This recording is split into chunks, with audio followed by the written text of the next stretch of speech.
Hey everybody, it's Jason Blaha here, and once again it is time for another shoulder day. So let's go ahead and knock this out. All right, I went ahead and included my warm-up set here just to show that I do in fact do warm-ups. I just don't do a lot of warming up.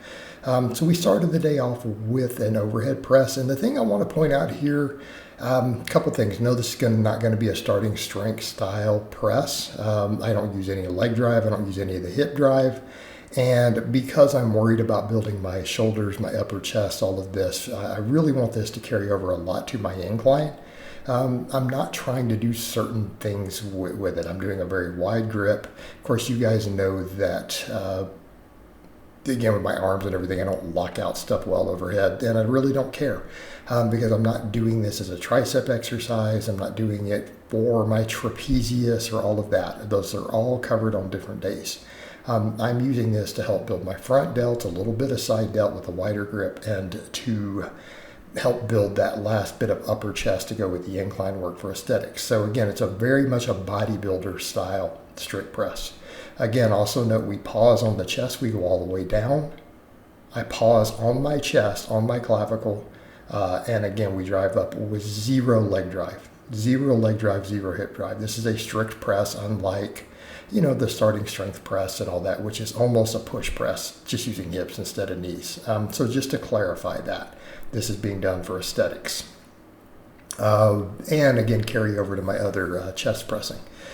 Because again, I'm really trying to prioritize that area. Obviously, though, my arms are going to be the highest priority, and I've realized the only way I'm going to get my triceps where I need them really is to really push pullovers hard. So I'm going to start adding that in on Mondays. Something I put some thought into. And I've really got to push the range of motion, the deep stretch on it, okay, because my triceps have got to come up. Also, my forearms are just destroyed today from the pulling yesterday and the axle bar work. So for this, though, again, happy with it. I got like 6, and then, I don't know, I got like 7 or 8 reps on the last set. I don't even care. All I know is I pushed it as hard as it would go. And then I'm like, let's not even my forearms hurt. Let's just go to straight laterals. Plus, do I really need a second big compound for my delts? I don't know that I do. I'm just going to do dumbbells. So we did lateral raises. Kind of the same thing here. I got 10, and then I'm like, I tried to rest pause just a little bit to see if I could squeeze out more on the final set, and sure enough, I did, which was interesting. Just a second or two rest on each rep allowed me to squeeze out a couple more reps. So it's kind of like I felt like the first 2 went to failure, like I can't do another rep. But then when I really dug in for the third set, we were able to get a little more. And obviously the cut's still going good. I feel like the last day or so, though, because of some stuff with my diet, a little squishier around the midsection with water. But I feel like that'll come back down. That kind of fluctuates through the week. You guys will notice a little bit. And some of it's just making some minor adjustments with what I eat later in the day. I kind of bumped my protein up the last couple days also. And we bumped protein up. So again, been adding a little more shakes, a little more protein in, and I need to cut a couple of other things out. I've been adding a little bit too much peanut butter later in the day. I need to just get rid of it, not have it in the house while I'm cutting. Probably be a good idea. Not much left, so I'm just going to tuck it away somewhere. But again, trying to focus in on the healthier fats, just focus on walnuts and avocados for my fats, my healthier fats.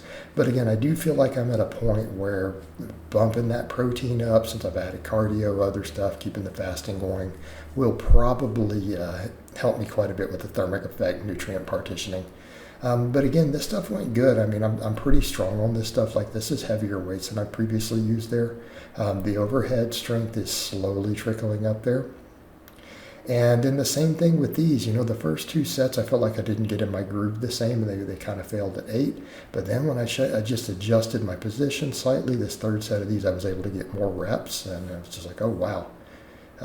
So my shoulders were pretty lit up from all of this, though. Like, I felt like I got a really fantastic shoulder workout. They felt pumped. They felt good. They got a good burn. But again, my forearms, my brachial radialis really hurts from yesterday, and I noticed it even trying to pick up and move barbells and load plates. It's like, wow. So definitely upright rows are going to be out. I'm hoping it's feeling better tomorrow for my back and bicep day. I think it probably will, but those pull-ups They're going to be fun if it's not. But yeah, so 3 sets of these. So here's what it is. It's 9 sets for shoulders. Okay.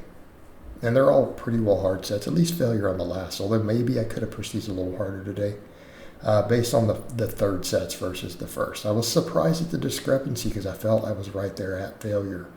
So it was just kind of interesting note on perceived exertion today that I was stronger than I thought I was. And I'm like, let me really just take these sets, do short rest pause, just a second or two, right? Second or two. It's able to get more reps. But so it's 3 sets of overhead, right? 3 sets of laterals, 3 sets of rear delt raises. Now, there's a lot of overlap between these last 2 exercises, of course, because they both do hit the rear and the side delt and upper trap. It's just there's more emphasis on the side for the lateral. And I do like these on the incline bench because it's hard to cheat, right? It's really hard to cheat. But now I'm at a point where, realistically, arms, triceps, all that's got to come up as I get leaner. I really need to add an inch to my arms. All right, then we finished up with the neck extensions. We could argue about the aesthetic benefits of this, but what they do hit upper traps. That has been found in studies. Okay, absolutely found in studies. So, did sets of 12. Right, using the 55, getting sets of 12. So these are as strong as they've ever been when I did them all the time. So the strength is right back up on these. My neck is feeling tremendously better. But mainly I'm doing these obviously for neck health, neck extension. And again, it pays off. Like I've said before, when I was doing these regularly, I was in an Uber that got rear-ended. And I had no whiplash, no pain. And when I do these, my sleep is better. I don't get the massive crick in my neck that I get that was driving me nuts. So again, just all around good stuff. They can help with headaches. So I am kind of a fan of these. I've become a fan over the years, right? Plus Louis Simmons always felt they helped with deadlift lockouts, right? So just finished up with these. So it ends up being 3 sets for my neck, 9 sets for my delts, obviously with a bias towards the front first, then the side, then the rear. So it's pretty well balanced as far as delt training goes. Keeping in mind, we pull and press also, on their own days. But yeah, pretty happy with today's workout. Everything felt good. Everything's on point. Again, I feel I'm a little squishier than I'd like today, but I feel like that'll go away by next week. So happy with the workout. So I hope it's been informative, and I will talk to you guys and gals next time.